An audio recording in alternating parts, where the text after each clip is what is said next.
Okay, I have another little shop update. I did a lot more work on pod 1, the smallest pod, and here she is. Pretty happy with how she's coming out. Really happy with the color palette that we have. And so let me talk about how I did this a little bit. First of all, I'll extend up the head to show you how it's looking. So just to hide the mechanism, I just put a lot of little leaves and foliage and some other crinkly like vines just to help break it up, because I won't be able to completely cover it without binding up those gears. So this is the best way I could think of doing it without affecting the mechanism. But that being said, I also had to change the mechanism inside, because if you remember, this used to be set into the pot, but I realized this needs to be able to turn its head too within the pot. So what I did was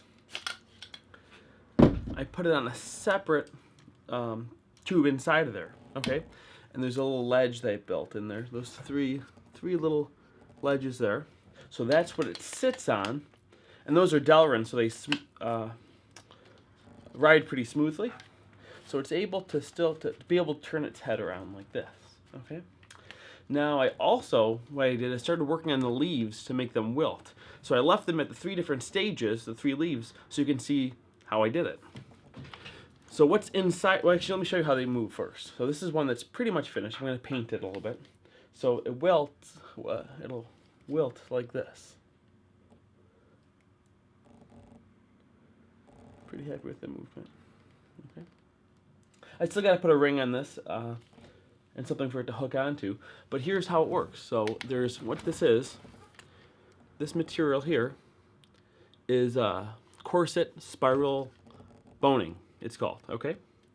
And this is just a fishing line that's attached to, so when you pull on the fishing line, it curves it down, okay? Now this one's not curving a lot. That's because the string right now is not riding along with this. To make it ride along with it, what I did was this. I made this little, essentially like a pillowcase to put over it, and I made it out of twill tape because it's a lot stronger. But you could use regular fabric as well. So now, with the twill tape on it, it'll curve down much more because it's riding alongside of the metal, okay? And then all I did with that is cover it with the leaf material. In this case, I just used a nice, like a wool, which worked really nicely. And covering it like this.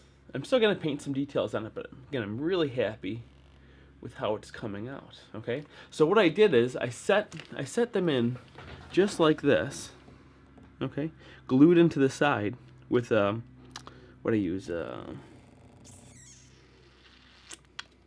used glue. Okay, let's just say I used glue. Epoxy is what I used. I used epoxy. And then what I did is you can see the Teflon tubing running along the bottom, okay, for each one. And all 3 of them come out right here, okay? And right now they're all just tied together. I will put a nice little loop on there. And when I pull all 3 of them down, all 3 of them will wilt at the same time, just like that.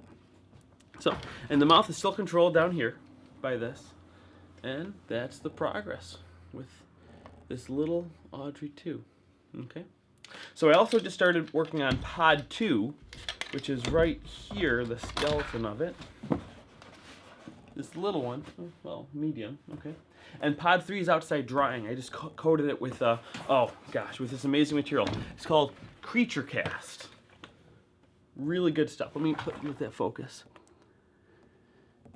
It's like a latex, but it's synthetic. It's not natural, so it won't break down the way latex does over time. That's what I did to coat the head of this as well. Because if you remember, this was all carved foam, and then I just covered it in yarn. But you can just see it. I mean, it looks pretty nice. I'm really happy with it. Okay. And that's what I'm also coating the large one in. All of them, actually. They will all be coated in it.